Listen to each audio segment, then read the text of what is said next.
So when I was your age as a kid, I liked taking pictures. And in order to do that, I had a camera because we didn't have these fancy phones at the time. We had these old school cameras with this thing called film. And you had to like drag it across and close the thing properly. Hit this button that made it go around and around and around and around and around.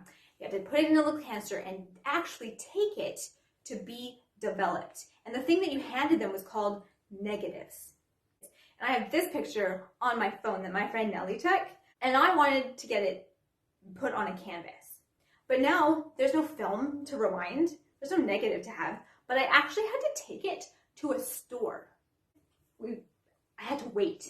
I actually had to wait for like a week. And they put it on this huge canvas, which is super fun. So now that can be up in my house. What does this have to do with anything, you ask? Aside from being a super fun story about photography, it actually relates to prayer. How, you ask?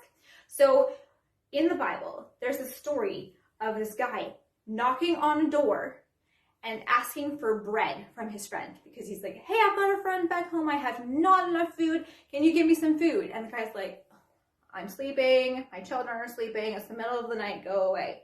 But he's knocking and knocking and knocking, right? So you actually have to go to the door. Like I had to go to the store, right? And the friend does eventually get out of bed and give him some bread.